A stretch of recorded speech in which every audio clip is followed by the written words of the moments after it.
მოგესალმებით, თქვენ უყურებთ რეგიონის დღის მთავარ ამბებს.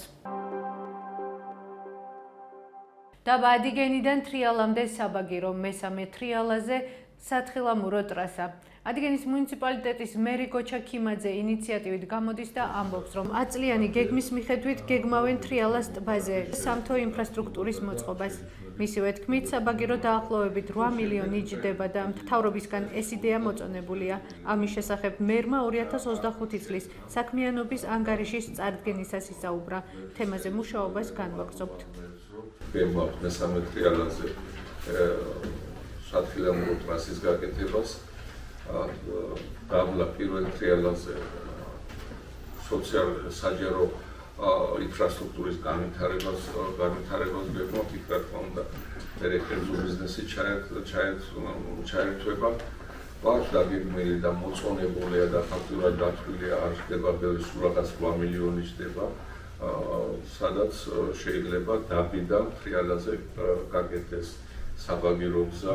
ფაქტურად მთავრობისგან ეს იდეა მოწონებული არის. აუცილებლად თრიალას განვავითარებთ და მე ვფიქრობ, რომ მათ იქნება ერთ-ერთი ჩვენს მხარეში საუკეთესო ის გეგმა, რასაც ჩვენ ვაწოდებთ მთავრობას და თუ ის მოწონებული იქნება და ფაქტურად პირველი ეტაპი მოწონებული არის. ეხლა ხარჯებია დასაცვლელი და ამასაც ვმუშაობთ. ეს იქნება უნიკალური, როგორც გვაქვს აბასთუმანი, ჩავთვალოთ მეორე ტურისტული ლოკაცია ჩვენთვის გახდება. ეს არ იქნება კიდევ ეძახი წელს, ეს არის მევსაუბრობ 10 წლიან გეგმაზე. ბოძები არის ძველი და კომუნისტების დროინდელი. ადიგენის სოფელ არალში მცხოვრებლები ამბობენ, რომ ელექტროგადამცემი ბოძები მოძველებული, დაზიანებული და შესაძლელია. პრობლემის შესახებ ერთ-ერთმა ადგილობრივმა მერის გოჩა ქიმაძის 2025 წლის ანგარიშის წარდგენის დროს ისაუბრა. ნახოთ ვიდეო. ელექტროენერგიის მდგომარეობა არის ბოძები არის ძალიან მოძველებული და კომუნისტების დროინდელია, თამამად შემიძლია ის გასული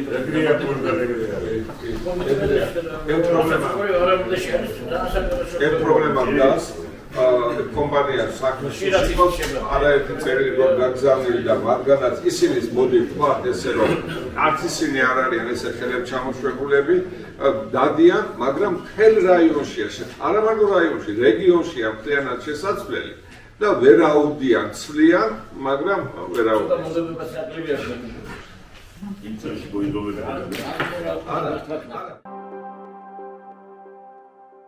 გოდერძის უღელტეხილი ბეშუმის გზაზე ყველა სახის ავტოტრანსპორტის გადაადგილება აკრძალულია. მიზეზი თოვლი და ლიფყინულია. ინფორმაცია საავტომობილო გზების დეპარტამენტი ავრცელებს. ეს იყო ჩვენს ხელთ არსებული დღევანდელი ბოლო ინფორმაცია. მეტი და დეტალური ინფორმაციისთვის ეწვიეთ ჩვენ ვებ და Facebook გვერდს. გმადლობთ, რომ გვიყურებთ. ხვალამდე.